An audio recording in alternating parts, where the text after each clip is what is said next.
So how do you decide which insurance you use to take care of yourself? Well, actually, mine is covered under my wife. And then how do you decide which one? Her plan,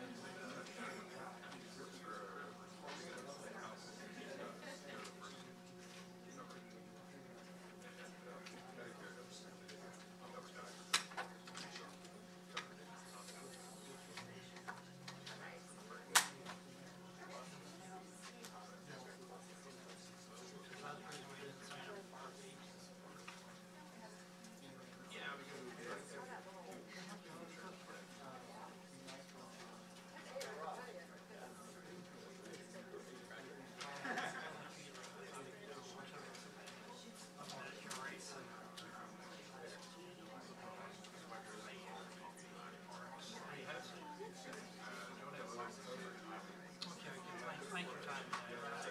That is.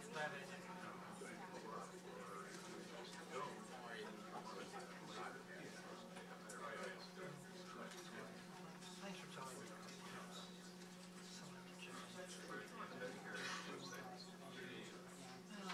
I'm in touch. I'm on.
Good morning, everybody, and welcome to Brookings. My name is Ted Gayer. I'm the Vice President and Director of Economic Studies here at Brookings, and I also direct the Center on Regulation and Markets, which is hosting this event today. And I am delighted to welcome Neomi Rao to speak here today. She is the Administrator of the Office of Information and Regulatory Affairs, for everybody in this room and in this town, commonly known as OIRA. Just if you don't know that, that's the lingo. Her appearance today is reminding me of one of the first events I ever did here at Brookings. I hosted, it was probably 8 years ago, Cass Sunstein, who was then the OIRA administrator. It's one of my first events. I was a little bit nervous, so I was walking around outside, getting warmed up, and there was a group of protesters out front, one of whom was wearing a full-on Oscar the Grouch costume with the trash can, a sign, a face sign of Cass in front of him. I think it was a him. It's hard to tell behind the Oscar uniform or costume. And they were singing a very creatively written song called I Love Ash, for all of you Sesame Street watchers. That was a play on Oscar's famous song, I Love Trash. And it was incredibly creative, and I will say it was effective because without that, I would never have remembered the coal ash disposal rule. So there you go. I'm going to say perhaps thankfully, this is guardedly, there's nothing so exciting happening outside the room today, which I think is well enough. But the story does highlight a serious point, which is that the job of OIRA administrator is almost always controversial, and it is frequently contentious. OIRA oversees the regulatory process for the executive agencies. It's responsible for vetting the agency's tallies of the benefits and costs of federal regulations. It could sink a rule or turn it back to the agencies for reconsideration. So it's an incredibly powerful position and office within the federal government. The OIRA administrator is frequently called the regulatory czar. They're again giving you a sense of the power of the position.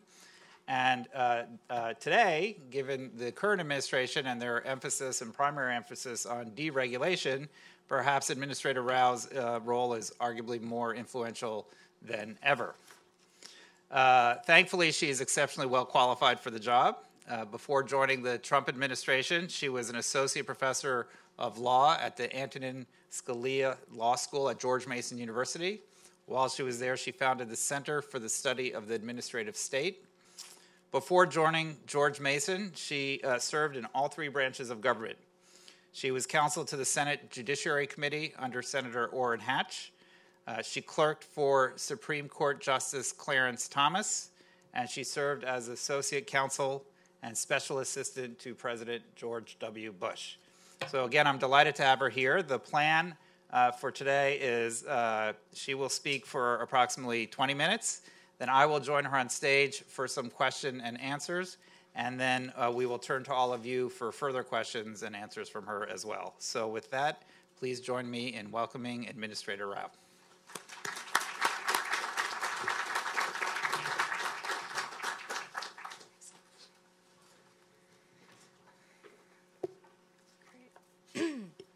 Great. Thanks so much to Ted for inviting me to be here with you today, and to Brookings for hosting this event. Every time I have a public appearance, I ask my staff and my close advisors for jokes, and I have to say, no one ever comes up with any. And I try to joke about the fact that we don't have any jokes. And you know, my chief of staff has said to me, you know, Naomi, you're the administrator of the Office of Information and Regulatory Affairs. It's just not funny. So sorry, I have no jokes for you today yet again. We'll see if I can do better next time.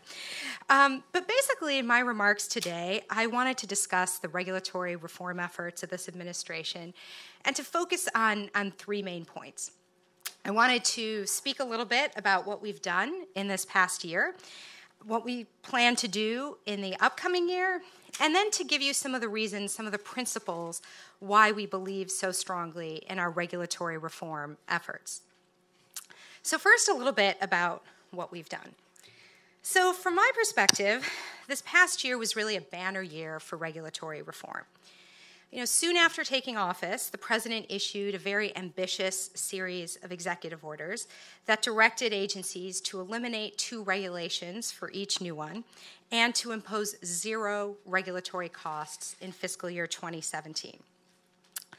And when those executive orders came out, there was a lot of skepticism. But I think when you look back on the past year, I think what we see is that those executive orders focused attention on a very big problem of cumulative regulations. And the administration didn't go after the problem with little scissors, but really with something much more like the big, beautiful gold scissors that the president used to cut the red tape at his December speech. So the president directed the agencies to deregulate, and that's what they've been doing. And some of the ways we've done this, I mean, the administration has really slowed the production of new costly regulations. We issued only 3 significant new regulations in fiscal year 2017. We've tried to really redirect the regulatory inertia, and as part of our effort to change the culture around regulation, we withdrew or delayed more than 1,500 planned rules. Now, those are rules that are currently in process and rules that we're thinking about, but it demonstrates the magnitude of what has been halted or postponed. And I think it also shows that what the administration is doing is that we are carefully reconsidering the direction, the scope, and the content of many proposed regulations. Across the government, we've also eliminated 22 regulatory actions for every 1 new regulation, a ratio that far exceeds the 2-for-1 that the president called for. And we've kept the total cost of executive agency regulations to below 0 for the first time in our records. In fact, according to OIRA's own, frankly, quite conservative calculations, we've had a total net savings from these reductions of over $8 billion. And to provide some context about what this kind of reduction means, I mean, historically, over time, regulatory costs have increased in administrations of both parties. And in the previous administration, during just their last 8 months, they imposed annualized regulatory costs of over $15 billion. So So, and we're planning to continue this in 2018. For this fiscal year, agencies have committed to reducing regulatory costs even further by more than $10 billion. So how have we been doing this? I've gotten a lot of questions about implementation. And, these are some really significant reforms that we've had to put in place. And we've been working with the OIRA staff to do this. As some of you may know, OIRA has really a quite small staff. We have about 45 career officials, and they're really, really excellent. And they have been working closely with the career civil servants in other agencies to implement the President's executive orders in a way that is both careful and responsible. And I think one thing to just highlight about what we've been doing is we've tried to be exceptionally transparent in how we have calculated 2-for-1 and the cost savings. We've really focused on developing a system that would meet the President's goals. Right? We want real reduction in regulatory burdens, and we wanted to incentivize agencies to eliminate and to streamline burdens of all sizes. And while we were doing this, we also wanted to maintain the very high standards of regulatory analysis that we expect from agencies. At OIRA, we provided advanced guidance of how we would be implementing the executive orders, and we've shown all of our final work on our website. I think if you take a look there, you'll see that the numbers demonstrate a kind of fundamental reorientation of the regulatory system. As I've said, we've slowed the pace of new significant rules, but also, frankly, of many smaller rules. We have eliminated many costly regulatory actions, which includes rules, but also guidance documents and information collections.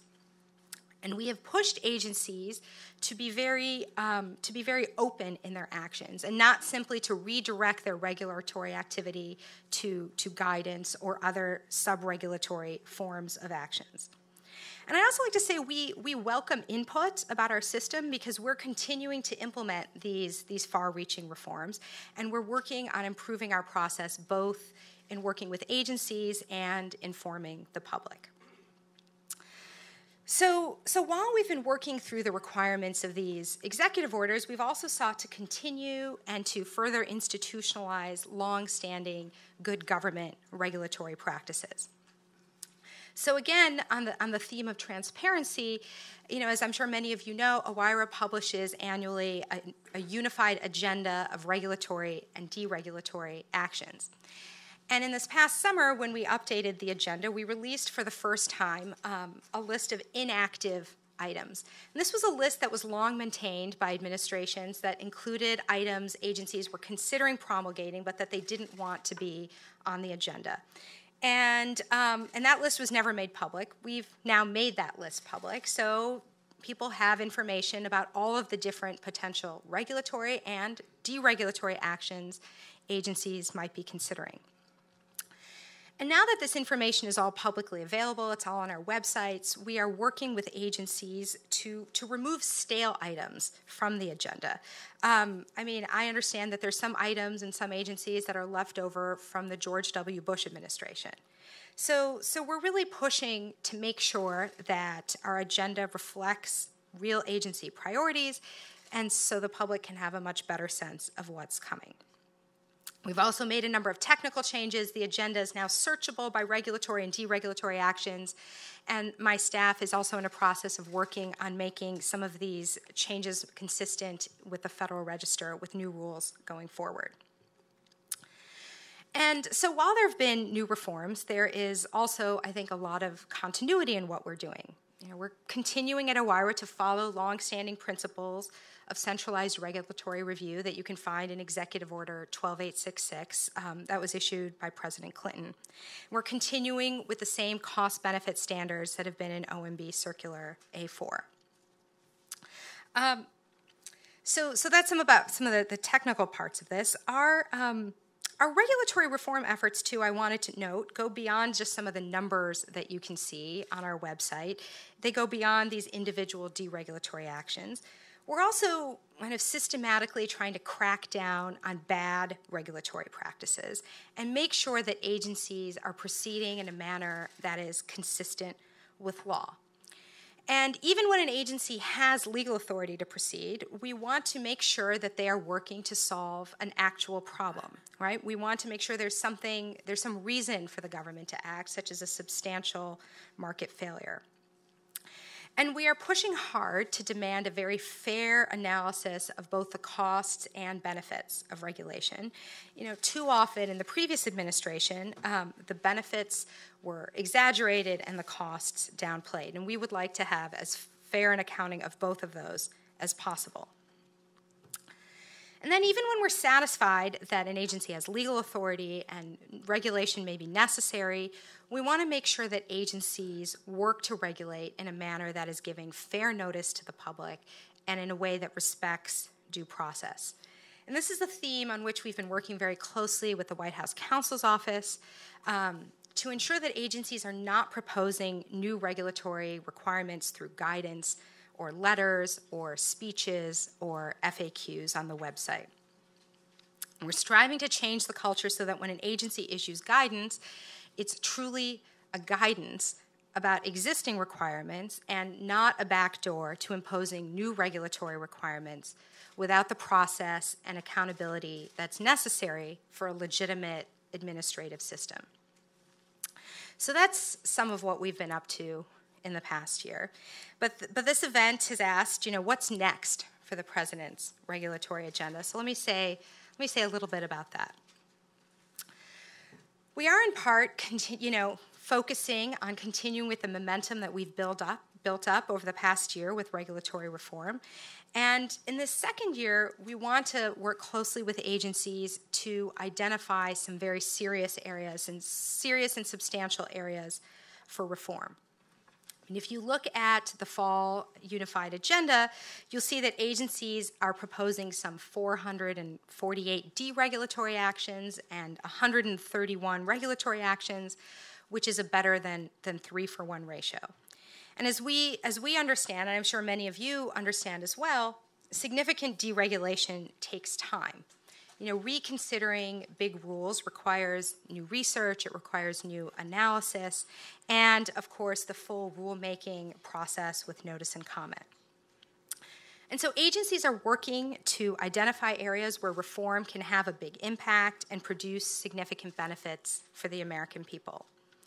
And at OIRA, one of the ways we can assist with that is we work often with agencies in cross-cutting areas. Often substantial regulatory regimes involve multiple agencies, and I think this is an area where OIRA can particularly add value. Another thing that we're doing, and we've been doing, and we're going to continue to do in the coming year, is to look closely at some of the statutory authorities that OIRA has for promoting regulatory reform.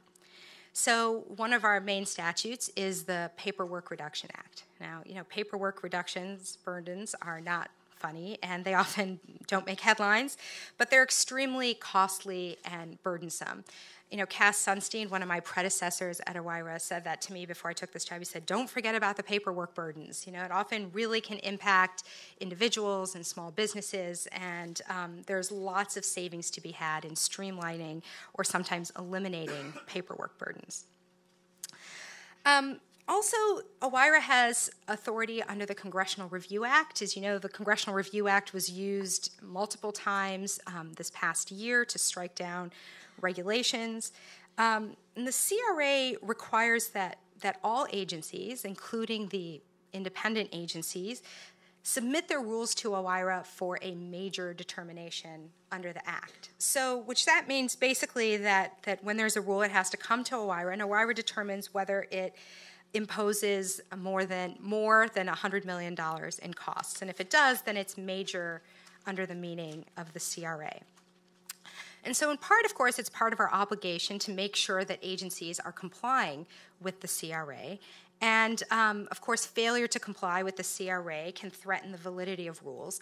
And we know that Congress takes this very seriously. I think also following the CRA can also promote cost-benefit analysis because agencies at least have to explain whether their rule is above or below the $100 million threshold. And then Another thing that we are considering at OIRA, and the speech in some ways is part of this, is sharing with the public a message of responsible and beneficial regulatory reform. And we want to be quite clear that we are not dismantling important health and safety regulations. We're proceeding with deregulation in a way that is careful, and we're applying the same cost-benefit standards to both regulatory and deregulatory actions. I sometimes hear from critics that, deregulation is just a way to help big business or special interests. But I think if you look closely, you'll see that many regulatory burdens are often put in place by big business or by powerful interest groups. Because regulation often creates barriers to entry. It can limit competition. And when it does that, it can raise costs of ordinary goods and services. It can blunt and stifle innovation. And so what we're really focused on is lifting regulatory requirements that are no longer working for the American people. Okay, so that's some of what we're thinking about for this coming year. And I also wanted to just say something about why we care so much about regulatory reform. Why are we doing this? Why is it so important to the administration? And here I think that there are reasons that are both practical and principled. So let me just start with the practical. Lifting excessive government regulations can really stimulate the economy. In the past few months, there's been a lot of reporting about this. Many economists and commentators have identified a link between this year's booming economic growth and the slowdown in regulatory activity. Even the New York Times ran a story drawing this connection. Other practical effects, of course, removing regulatory burdens can help create jobs and promote innovation. And I think just leaving individuals more free gives them the opportunity to work hard and to do great things. So sort of in sum, one of the most important, I think, practical effects of this administration's initiatives has been to change the environment around this. I think businesses frequently say to me, and individuals have said, that they're no longer fearing arbitrary new burdens being imposed by guidance documents or by new costly regulations. Recently, Mick Mulvaney said in the Wall Street Journal about the CFPB, I think what he said there applies to other agencies as well. This administration is no longer pushing the envelope with regulations. So what are some of the principles behind what we're doing? I think there are a lot of great practical effects, but the principles are also important. And from my perspective, maybe as a former law professor, regulatory reform is part of a larger effort to promote a more constitutional government and thereby to enhance individual liberty. I think our reform efforts help promote constitutional government in a number of ways. So first, I think that there is an important kind of democratic accountability when you have more presidential accountability. And regulatory reform is quite clearly a key component of this administration, and the president has set a very ambitious regulatory policy across the government. And at OIRA and through a centralized review process, we can work with agencies to make sure that they are promoting presidential priorities to eliminate costly and unnecessary burdens.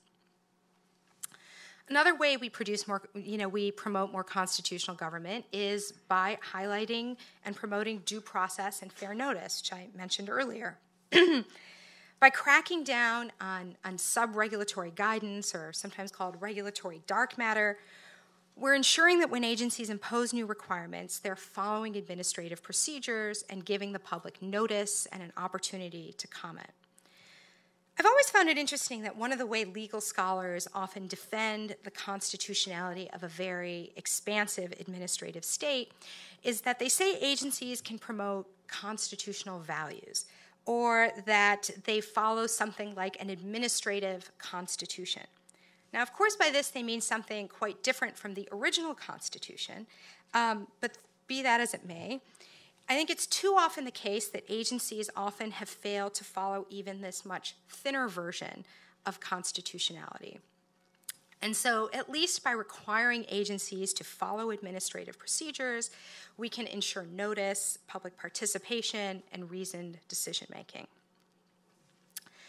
It's also very important to us in our reform efforts to make sure that we in the executive branch respect the roles of the other departments of government.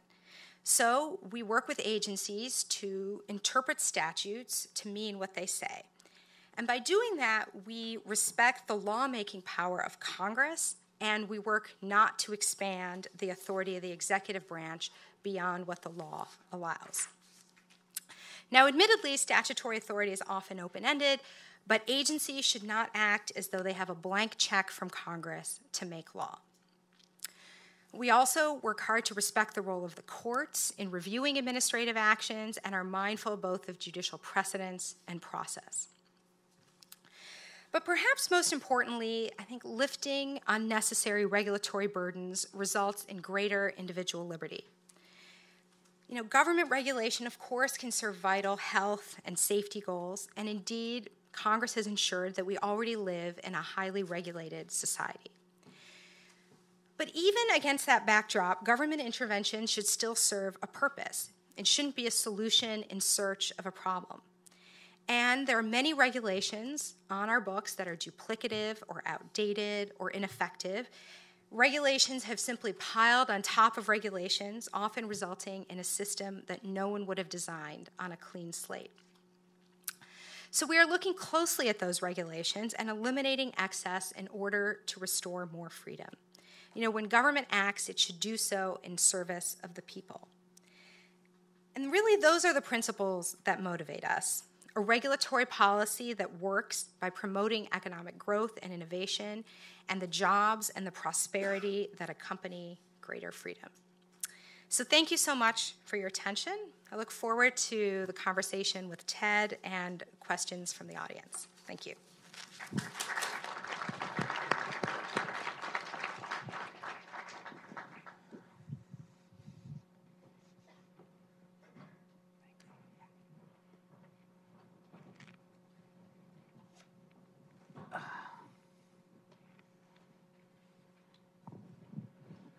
Well, thank you again for being here and for your thoughtful comments. I'm going to start off with some questions on the executive order that led the beginning of the Trump administration, and that you led with in your speech.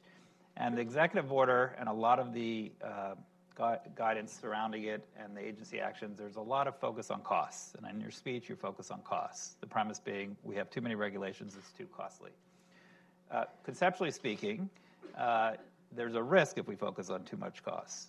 Right? There are regulations out there that might be costly but enormously beneficial. Mm-hmm. You mentioned that OIRA's role is also to mention benefits, but the concern, as I see it, if you focus too much on costs, is that you might be foregoing very beneficial regulations that are totally consistent with the statute because of a budget essentially focused strictly on the cost side.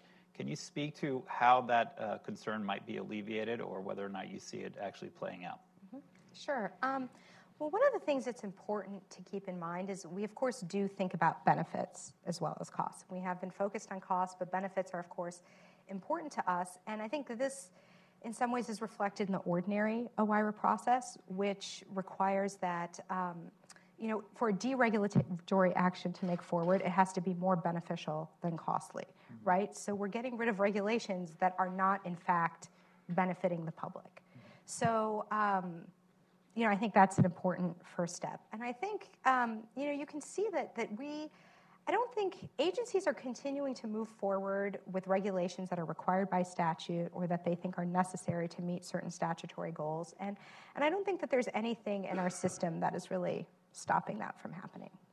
It actually seems to highlight essentially a fundamental disagreement on what the role of net benefits are and whether or not we're seeing positive net benefits from the regulatory process and regulations previous to this effort on deregulation.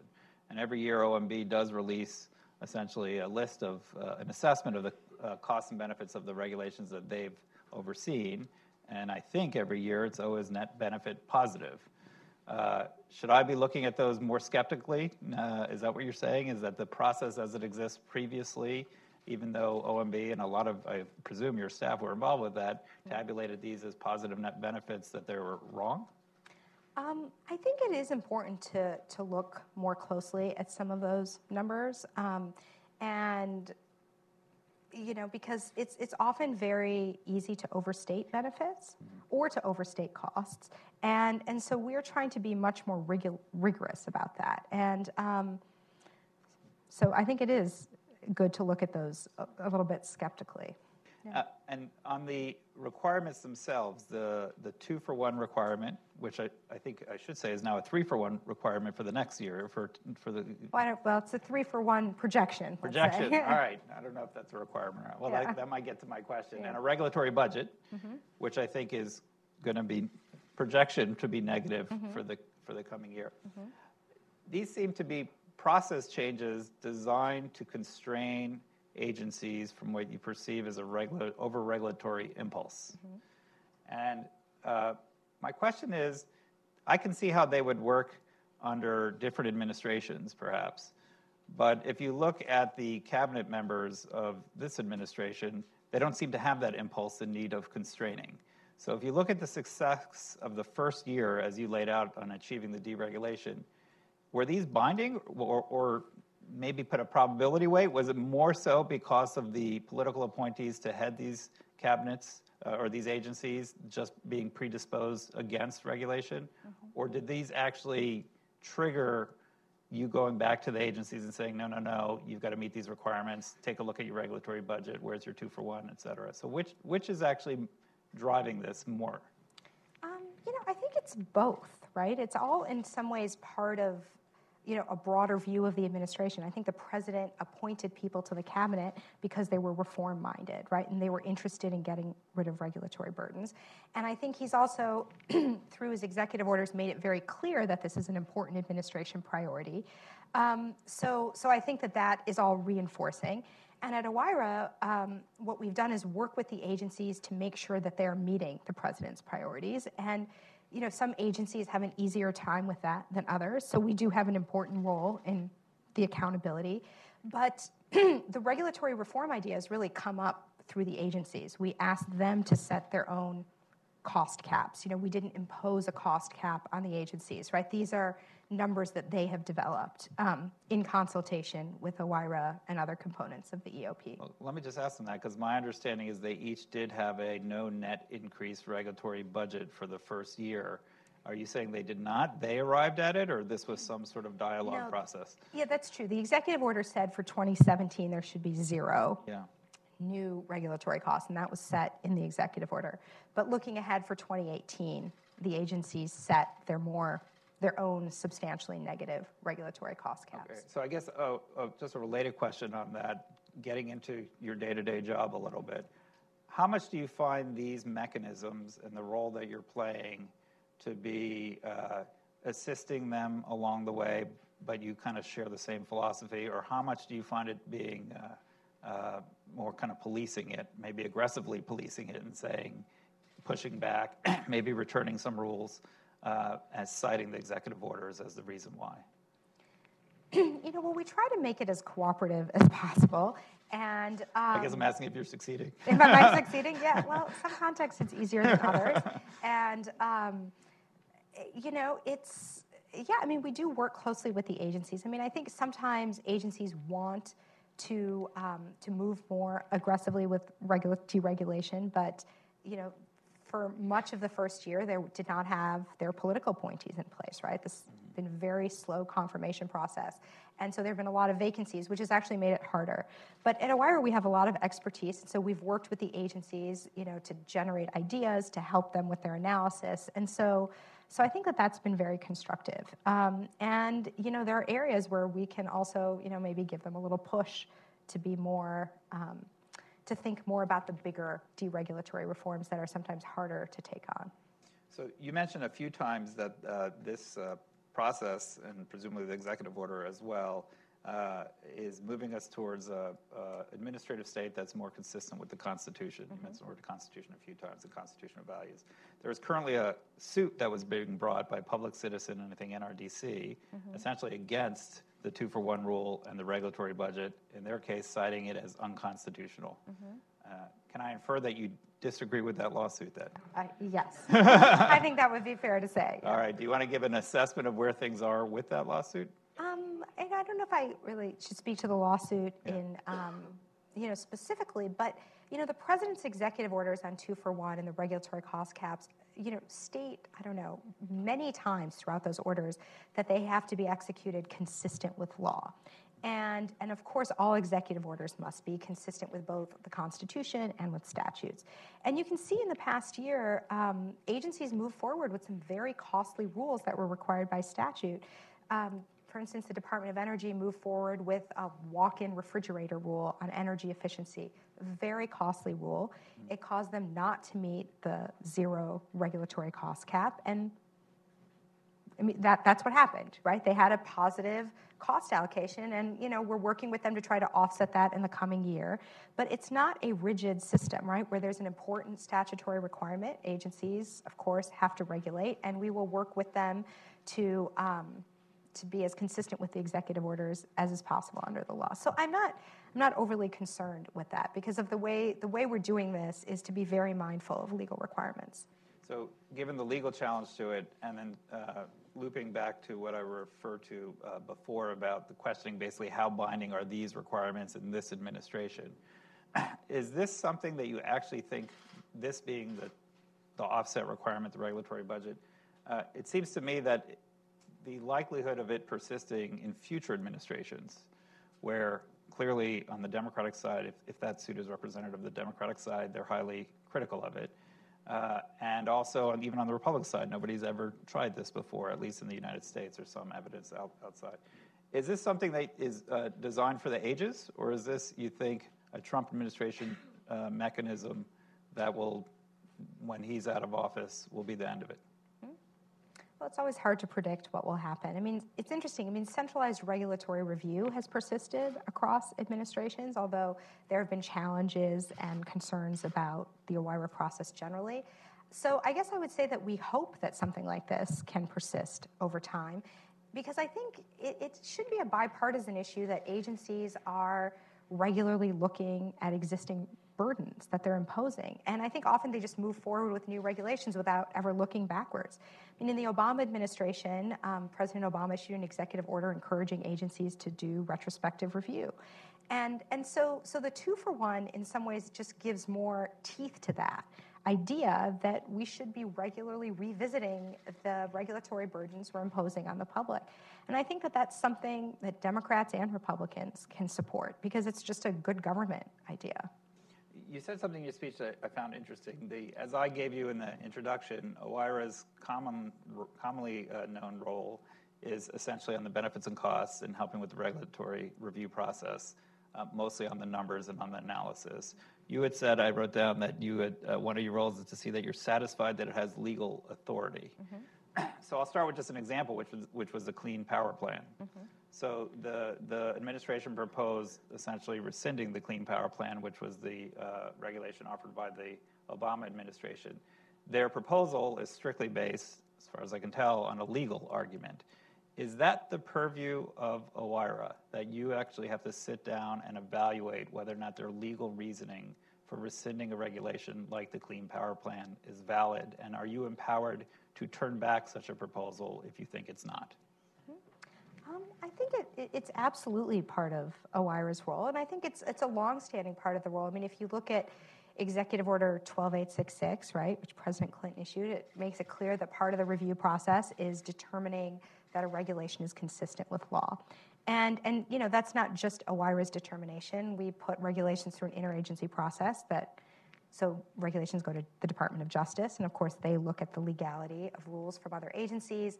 We work with the rest of the Executive Office of the President, so White House Counsel is looking at regulations. So I think as part of the broader OIRA review process, there is a check to make sure agencies are acting consistently with the law, which makes sense because if you think of part of the President's role to make sure that the laws are faithfully executed, that should be true in his regulatory policy as well as in other policies. So this is my economist bias. I've worked in years past with OIRA, so I know a lot of the economists and some of the scientists. Do you have a staff of legal aside from yourself, are there a staff of lawyers and legal experts to evaluate the legality of the claim of a legal argument, like, for example, with the Clean Power Plan? Or is that something you rely on other agencies? I think it's both. We have, the front office at OIRA, the other political appointees are actually all lawyers in this administration. And, OMB has an Office of General Counsel, which has a lot of regulatory legal expertise. And as I said, rules also go to the Department of Justice and to the White House Counsel's Office. So we really have we have a broad bench for legal expertise that we can rely on. So the Clean Power Plan, of course, reminds me of climate policy. And one of the things that the Obama administration did was set up an interagency working group to establish a common estimate across all agencies to be used in the regulatory proposals and analyses on the social cost of carbon. What are the benefits of a regulation that reduces a ton of carbon?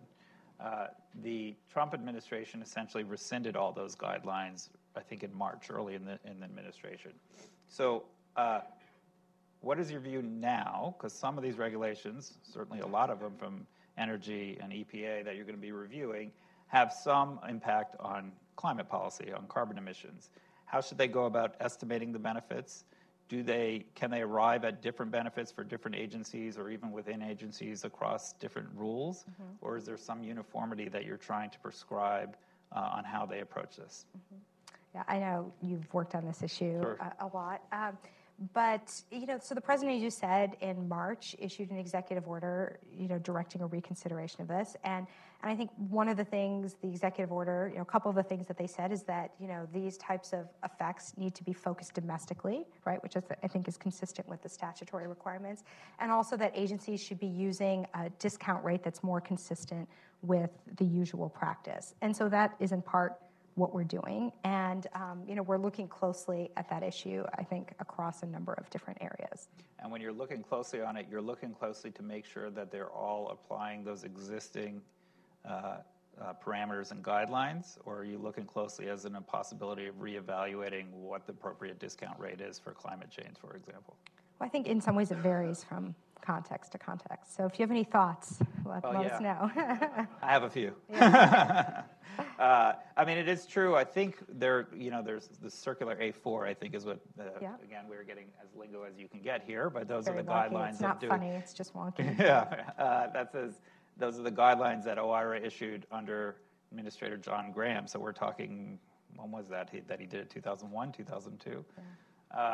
And so kind of our understanding of climate has changed since then, which would call for perhaps a reevaluation. Perhaps that, I think, was the spirit of the interagency review process on the Obama administration.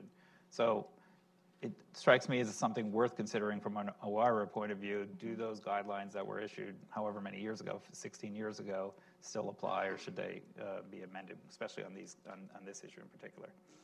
I want to just segue a little bit. Actually, one more question on the executive order and the 3-for-1 and the regulatory budget. I think if I'm getting you correctly, there's sort of this push-pull, but it's mostly amicable, and you're working with the agencies to meet these requirements. You mentioned energy, and they didn't meet the budget requirements, so you're figuring out what to do to work for them. What are, and this might be a question if these mechanisms persist across administrations, maybe even more pressing, what are the consequences? What are the sticks, perhaps, that you can bring if an agency is proposing a regulation that is not, in your mind, being offset appropriately in a budget sense or in a 2-for-1 or 3-for-1, depending on where it goes from here? What are the consequences to that agency?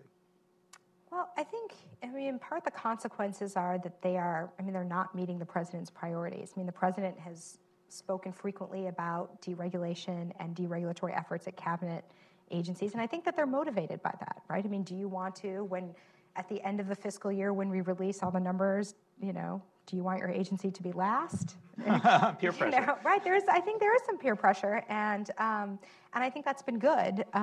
Little competition between the agencies to be, the best at regulatory reform. So I think that that's part of it. And, we recognize that the system has to be a little bit flexible, right, in terms of, because we have a whole statutory system, we also have to respect while implementing the EOs. And so most agencies have lots of cost savings they can go after. So if they need to do a big rule, we can work with them to help identify more savings and encourage them to do that. Now, not necessarily to discourage them from taking the regulatory action that might be important or required by law, but really to push them to be more aggressive in finding other things that they can cut back on. But one of the other things that the executive order did, which to my mind I think has a greater chance of being long-lasting, is they created these regulatory reform officers and regulatory reform task force, which is essentially someone in each agency with a group around him or her who's charged with essentially keeping track of compliance with this executive order, looking for regulations that might warrant deregulation or elimination. How is that mechanism working? Are these people working in concert with your team heavily? Are they integral to the actual process of figuring out where the deregulatory opportunities are, keeping an eye on the regulatory budget? Have they been staffed up even across agencies? Where is that process right now? That's a good question. At OIRA, we work with the regulatory reform officers. We don't keep tabs on the specific makeup or, the work of the task forces, except through our ordinary check-ins with the regulatory reform officers. So we work closely with them. And I think it varies across agencies. Sometimes the RROs are senior political officials. In some cases, they're career officials. And so I think it's varied quite a bit how agencies have approached that process. And we work with all of them, irrespective of who they are. Okay, I want to shift a little bit on this to the scope of OIRA and the regulatory review process. You said something I think I need clarifying. I think, among other things, I learned it from your speech, but I could use some help. The Congressional Review Act. I think what you said is independent. That act requires that independent agencies submit to a determination about whether or not their regulation is designated a major regulation. Is that correct? That's correct. I did not know that. So yeah, the CRA applies to all agencies. All agencies. And does that mean that, but it does not require that those independent agencies submit their regulations for the standard interagency review spearheaded by your office? That is correct. Okay. And editorializing a little bit or comment, is that something you think should happen? What is the role? What you think should be and I know you've written about this in your past academic life. What do you think should be the requirements of independent agencies? Does it vary by type of agencies, whether or not they're strongly regulatory or in the Federal Reserve, perhaps on monetary policy? What should be the proper role vis-a-vis involvement with the executive office and the process that you spearhead at OIRA? Yeah, sure. So, this question, should the so-called independent agencies be subject to a centralized review process? Has been one that's been around since President Reagan. When they did the initial, setting up of centralized regulatory review, they thought about this. There was an Office of Legal Counsel opinion saying it would be constitutional. And I think each subsequent administration has thought about doing this. And even President Obama issued an executive order suggesting very strongly that the independent agencies should participate in this, at least voluntarily. So this is something that has been an ongoing thing. And as I've written in my academic work, I think that there's no at least constitutional reason to treat independent agencies as distinct from other agencies, at least insofar as they are issuing regulations, right? Sometimes independent agencies also adjudicate and do other things. But to the extent that they are regulating, there's no constitutional reason to treat them differently. And I think many people have argued, I think across the spectrum, that there are some important reasons to potentially bring the independent agencies into centralized review. I think the American Bar Association has supported this since the mid-90s. The Administrative Conference of the United States has similarly supported it. And I think they support it for all the reasons why people often consider OIRA review to be good for other agencies, which is, we can make sure that the regulations are consistent with law and that they meet rigorous cost-benefit standards. And those are good government practices irrespective of where the regulations originate.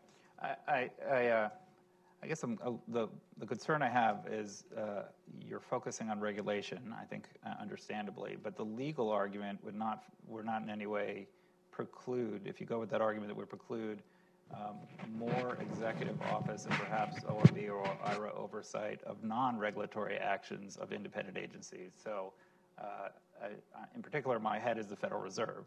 So the Federal Reserve Act essentially was established because the determination was, in the setting of monetary policy, we need some sort of protection from political influence. So it's essentially explicit in the design of the Federal Reserve Act. I think what I'm hearing you saying is there might be a constitutionality issue about that Congress cannot preclude, create an office that is essentially an executive office that is precluded from oversight of the administration. Am I right? Well, where does the Fed fit in your thinking on this? Always, the question is always about the Fed. Right? But what about the Fed? And I think I don't think anyone suggests that there should be White House review of monetary policy. Okay. So I think I don't think anyone is suggesting that. And so. Okay. No worries. That's that. I think there's an interesting legal conversation about why that is. I think that's the right determination. I think, independence has like a variety of components, right? Part of it is, certain conventions, right? There are certain conventions against political interference of monetary policy, right? There are also statutory prohibitions, right? So there's there are, I think, both legal and traditional and pragmatic reasons for some of these.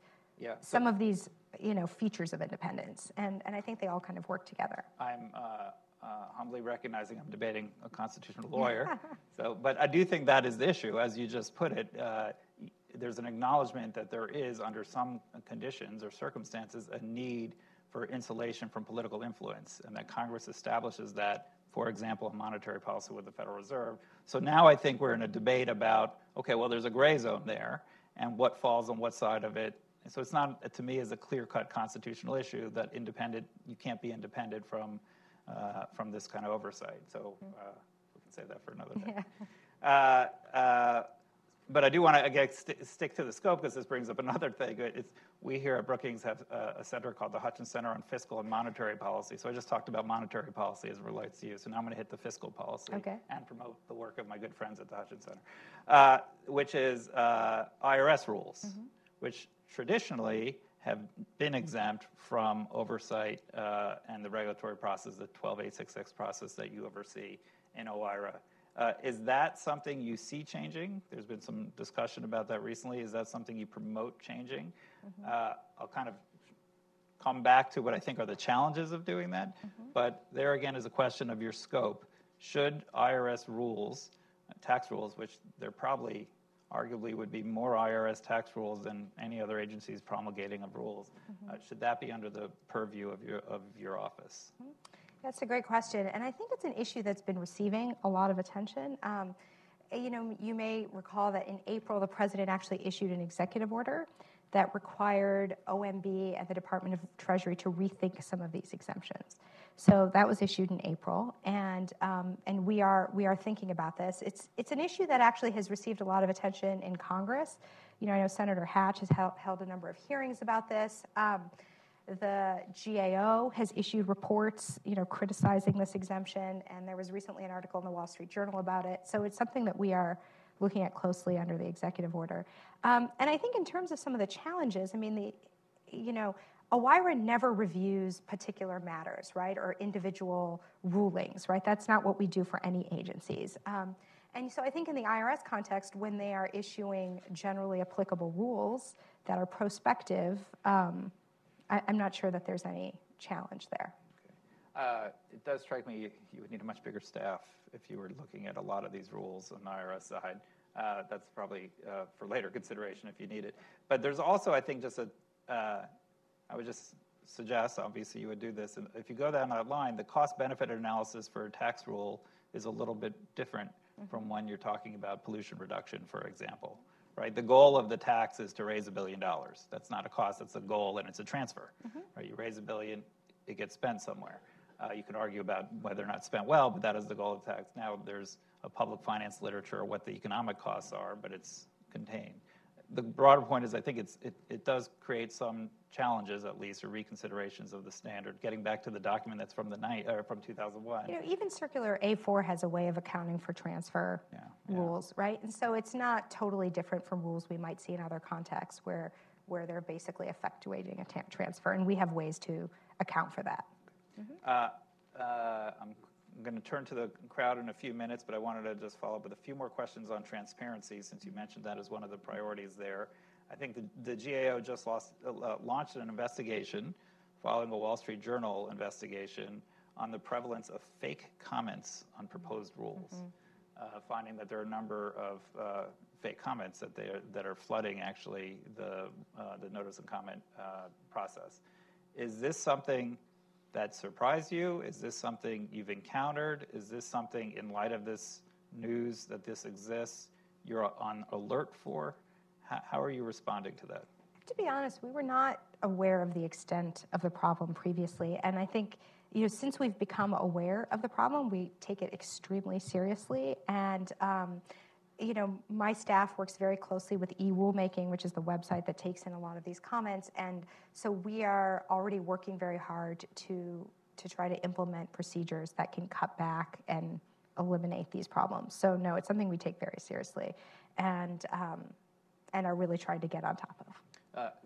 This is a slight good news story when I read that story for me. This is really making lemonade out of lemons. I was always skeptical of the role of public comments. I think it's a very important component of our regulatory rulemaking process that the public gets a chance to comment. If you ask my brother or cousin or mother, they have no idea that such a thing exists, even when the regulations apply to them. And I wasn't quite sure how seriously they're taking in the process. So the fact that somebody's going through great pains to do fake comments, as much as I don't advocate that, suggests that someone sees value in the process. So that's my optimistic spin. Yeah. But that aside, or maybe related to that, how do you view the public comments process as it currently exists? I think you alluded to in your speech trying to improve it, and I wasn't quite sure exactly how. It's a hard thing to do, especially if you have to worry about fake comments, but just the sheer number of comments that they get. How can we ensure that people are getting the information about proposed regulations that are affecting them, that their comments are taken seriously, assuming they're not comments from people who died 20 years ago, and how can we actually how can the public better influence the regulatory process? I think those are great questions, and I think people often say, how can we get involved in the regulatory process? And I think you're right. Most people don't have any idea that they can actually file comments online about rules that may be of interest to them. And people should be encouraged to do that. I think agencies take the comments very seriously, right? Someone reads all of the comments, and they have to give some reasoned response. I mean, not to every single comment, but to points that are serious, that are raised in the comments. And so I think it is a very important aspect of our regulatory system. It's what gives it a legitimacy, frankly. And I think in terms of what can people do to make their comments more salient, I think when businesses and individuals provide concrete evidence of how rules are impacting them, I think that is really very useful to agencies. Would you agree with me, though, that it's underutilized now? I guess it's hard for me to have a sense of that, not reading all the comments that I want come you to in. ask your father, uncle, brother whether or not they've ever done public comments, or even knew it was an option. That's right. Not sure I've ever done public comments. Yeah. So, Okay, I'm going to turn to questions. I ask that you wait for the mic. Once I call on you, state your name, and please, please, please keep it to a question. We got a lot of hands going up. So right here on the fourth on aisle, right, my right side. There you go. Hi, Nick Florka with Inside Health Policy. I was wondering if you could give us your take on the FDA's current approach towards deregulation, given FDA Commissioner Scott Gottlieb has taken what some may call an unconventional approach in saying that the agency can actually deregulate by promulgating new regulations. I was wondering if that fits with the administration's push towards deregulation. Well, I think it's certainly the case that sometimes deregulation requires a new regulation, right? Because you're undoing something that previously existed, and so you need to promulgate a new regulation. Or, sometimes certain forms of regulation can increase competition or innovation, because they provide certain boundaries around a marketplace, and I think that can also be a kind of deregulatory action. Go right here in the second row. Wait for the mic, though. We got a microphone coming right there. Hi, I'm Ted Knutson. I guess this is TED Day at Brookings. Excellent. I'm a blogger for Forbes. Naomi, what things do you plan to do to put the, as you said, so-called independent financial regulatory agencies under OIRA's umbrella? What things are you planning to do? And then also I have a follow-up question. Just one. Sorry, we're just going to. Okay, we got a lot let's make it a two-part question. Then. Very quickly. Two-part. The second part is heard of the argument that if you put the independent regulatory agencies under OIRA, it makes rule-making more susceptible to the whipsaw whims of the public, which of investors, which means you could have more booms and busts. Well, as I mentioned before, I mean, it's, with respect to the independent agencies, it's something that we're thinking about and considering. And so I guess that's what I'm able to say at this moment. So Let's go all the way in the back. I see a purple sleeve. Nice, Cheryl. Thank you, Cheryl Bolin with Bloomberg BNA. Agencies have been estimating costs and benefits for years. Why do you believe that benefits have been overstated and costs have been understated? And do you think the methodology needs to change? Well, I think, if you consider, looking, for instance, at the social cost of carbon, right, the effects of that was considered globally, right? So if you were taking a regulation that affects domestic producers of energy and you are looking at the benefits across the world, that's a particular choice, right? A choice that may not have been supported by the statute. I mean, I think you just have to look very carefully at these things. It's it's often easy to overstate either the costs or benefits depending on what you're trying to achieve. And so we just want to be very scrupulous about that on both sides. All the way in the back. Wait for the mic, please. We had a lot of questions. Jamie Conrad Law and Policy Council. You threw some red meat to the audience when you said you were systematically trying to crack down on bad regulatory practices. Mm-hmm. Could you identify what some of those are and how you're cracking down? Well, I think some of the examples that I gave are largely related to the process of changing regulatory requirements through guidance documents, right, or through letters. And I think that, these are especially problematic because even if you support the policy that's happened, it's occurred without any notice, right? It hasn't followed any process. The public hasn't had an opportunity to comment or weigh in. And so agencies, we think shouldn't be able to change obligations on the public without following the proper administrative procedures. And agencies often want to do this because, the proper procedures take time, they require a lot of analysis, and they may hear comments that they don't like, right, that push against what they want to do. So even though this, of course, hampers our efforts to undo things, right, we're taking very seriously the idea that agencies should follow administrative procedures and give the public fair notice of the things that they plan to do. Right here in the aisle. First him and then you, sorry. Hi, Devin Watkins, Competitive Enterprises, too. I was wondering if they're not going to just look at the costs and benefits of the changes to the regulations, but also the costs and benefits of the entire regulatory scheme, like CAFE standards. Often we look at the additional deaths that are caused by the change of CAFE standards and not the entire scheme and for cost and benefit analysis.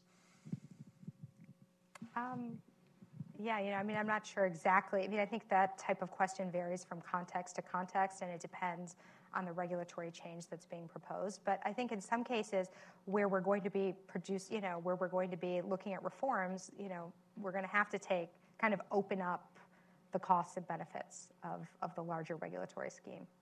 Before going back there, just a quick amendment or a point on that because it ties back to what I think we were talking about before. There is the assessment of benefits and costs and trying to limit the costs. But as you said, first and foremost is deference to the statute and to the Constitution, but to the statutory authority. So it is entirely conceivable that you might have something like CAFE standards that you think are consistent with the law is, but you find are costly or even negative net benefits. Mm-hmm. But there's no action on your part at that point. Is that correct?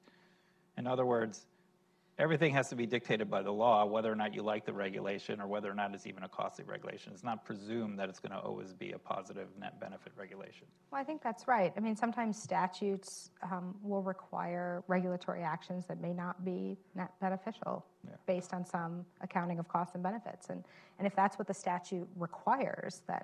But your role still is to assess those benefits and costs, even if it's suggesting that they're costly on net. Yeah, I think that's part of the role, yeah. And I promise this gentleman right here next. At least then the public has awareness of what, the cost of the statute might be then in that situation. Yeah, I'm Charlie Clark, a reporter with Government Executive. I was a question about the expertise of career officials who've been balancing these decisions for decades. I'm just wondering that some critics feel that the current regulatory reform is driven by lobbyists who parachute in and pursuing their own interests. And the question is, do the career bureaucrats feel that their expertise is being respected?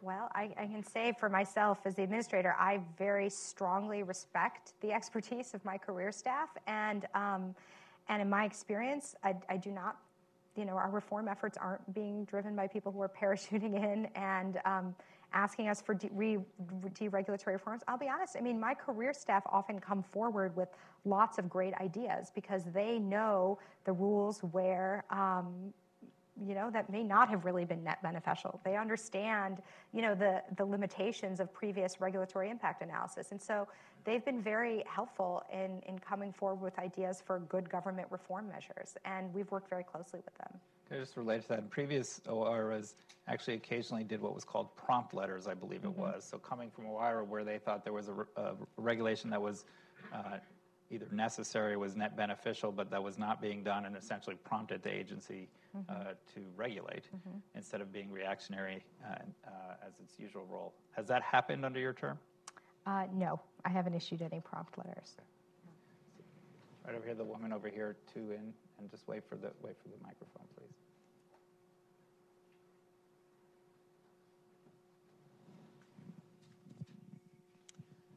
Hi, I'm Kate Samini with Medill News.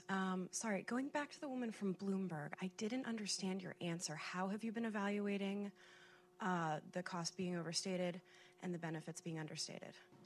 Well, I mean, I think that there's some instances in which, when you take a careful look at regulatory impact analysis, it seems like we could do better on, a fair statement of the costs and benefits. I think this gets back to what I asked about the annual reporting of benefits and costs, where I think your answer was you're skeptical of those assessments. Well, in some cases, perhaps, yes. Let's go on this side of the room with the yellow tie. It pays to wear a yellow tie if you want to be called on.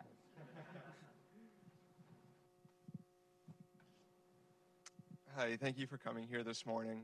My name is Andrew Johnny, and I'm a graduate student in the Security Studies program at Georgetown University. This semester, I'm taking a course in energy and security that I find fascinating.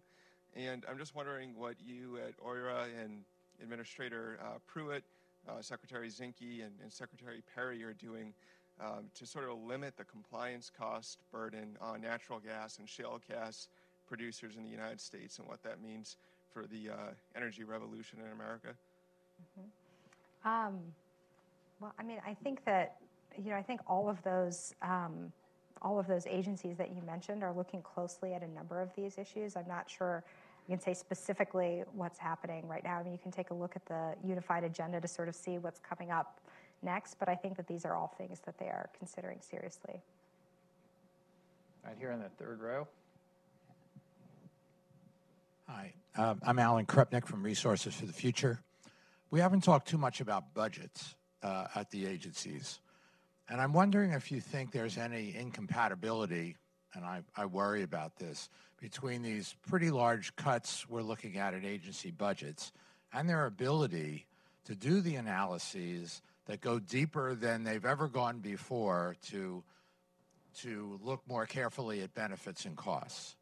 And just to be clear, you're not talking about regulatory budgets. You're talking about... No, I'm talking about agency budgets. They don't have the cutting wherewithal back to do the staff, analysis. and then the complaint, your concern is that benefits and costs have somehow not been appropriately analyzed, but yet you're cutting back on the budgets at the agencies. I I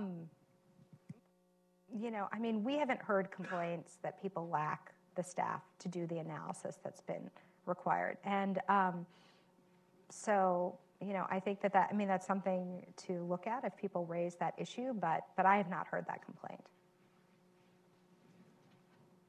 Did you go already? All right, sorry. Right there. Hi, I'm Paul Marion from MLEX, and I wanted to ask if your discouragement of guidance and letters extends to Treasury and IRS in interpreting the tax law. Would you rather see them come out with regulations, no matter how long it takes, than a notice or a letter or guidance? Mm-hmm. I think it's always hard to answer that question in the abstract, right? It depends on the particular issue. I mean, there's some, we're not opposed to guidance that's truly guidance, that's just simply explaining statutory or regulatory requirement. So, and oftentimes guidance can be helpful because it gives people, and businesses notice of what an agency believes that their laws or regulations mean. So there's certainly a role for guidance, and whether it's appropriate in a particular situation, I think just depends on the context. But who's supposed, so this is an interesting issue, ties back to what we were talking about before. There's a gray area here, right? You're opposed to guidance that you think is masking what is actually regulation, but clearly there are some things that we shouldn't go through a regulatory process to clarify.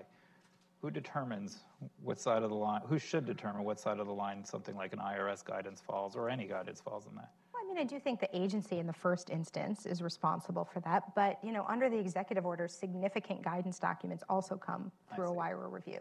And so if there is a guidance document that imposes significant cost, right, it's economically significant, or it's otherwise significant from a policy perspective, we should be taking a look at that. And then we might push back if it's an area we think is better addressed through regulation. But of course, it's the agencies, in the first instance needs to make that call. I think we have time for a couple more. Let's go back. Right there, yes. Second in from the aisle. There you go. Hi, thank you, Jonathan Curry from Tax Notes. This is to follow up on the last question about the tax law. Have you coordinated with Treasury or IRS in any way as far as what you're looking for, or what you want them to maybe shy away from in terms of issuing guidance? In terms of, are we coordinating with them on that? Well, as I said, the president issued an executive order that is requiring us to revisit the memorandum of understanding between OIRA and Treasury on the extent to which we review their rules, and that is an ongoing process. So we are, in discussions with them about that. I think we have time for two more. Why don't you just go with the gentleman right there? Good morning. My name is Gary Becker. I'm chief economist at Catalyst. I used to also be a regulatory economist at about a half dozen agencies, including a detail at OIRA. So my question is this. I know from my years of experience that industry used to get nowhere with regards to a petition for rulemaking when it came to a deregulatory action. Mm-hmm. Could you address or discuss the fact that industry and associations can now develop petitions of rulemaking for deregulatory actions, and has OIRA developed new or modified guidelines for these petitions for rulemaking? Mm-hmm. Yeah, well, we have, as an administration, we have been seeking deregulatory ideas from the public in a variety of ways. Agencies have been encouraging public comments on this. We certainly welcome petitions for deregulatory rulemakings. There have been a number of comments submitted with deregulatory ideas. So we are very, we'd like to engage with the public and with companies and with individuals on their regulatory reform ideas. So we absolutely encourage that and have done that in a variety of ways. Right here in the light blue shirt towards the back on the aisle. Thank you, Todd Rubin. Could you talk about more about retrospective review, and specifically apart from the 2-for-1 requirement, what OIRA can do to encourage agencies to not just look back at their rules a number of years after they've been passed, but to sort of think about retrospective review from the very outset, from the very planning of the rule? Mm-hmm. Could you just hold the answer and just take a couple more, and we'll close it with that. So just move right up here in the checkered, in the plaid shirt. Yes, I'd like to hear quite a bit more about the justification for that March ruling about saying that for the Clean Power Act that this would you'd only be looking at costs and benefits domestically and not at all internationally. I mean, if you think that benefits have been overstated in the past, I'm a little curious, what is the justification for only considering U.S. costs and benefits when, in fact, when it comes to global warming, this is something that impacts the entire world very heavily. And I'm thinking especially in terms of rising sea levels, which would certainly affect Bangladesh a whole lot more than anything, even Florida in the U.S. Okay, I think we got the question. We might have a benefit in terms of longer growing seasons, but what about drought throughout Africa and Latin America? Okay. One more over here. Just can you move it down 3 people, and we're going to close with that. So I think 3 is enough to remember. Hi, Chris Snyder, reporter with Argus Media. President Trump mentioned cutting the number of pages in the Code of Federal Regulations from 185,000 to 20,000, 1960 levels. Can you talk about how you guys decided 20,000 pages was a reasonable number? And also, are you going to be able to meet that target in the next 4 years, 8 years? Okay, so unfortunately, I know there's a lot more questions, but we're running out of time. You have a question on retrospective analysis on the Clean Power Plan using domestic versus global for social cost of carbon, and cutting the Code of Federal Regulations to 1960 levels of 20,000 pages, not by changing the font. This is pretty small already. Right, it's pretty small already. Yeah. So I'll take the retrospective review. I think how can we encourage that more? I mean, I think one of the things that's so important about retrospective review is that when a rule is put into place, there is an anticipated costs and benefits, right? It's a projection of what the rule might cost, what its benefits might be. And so, of course, retrospective review is so important because it allows you to see what were the actual costs and benefits of a rule. And I know one thing that's been proposed, although I haven't really seen it done very often, is to build retrospective review into the rule itself, right? Just every rule has a provision that requires periodic review. That's one possibility.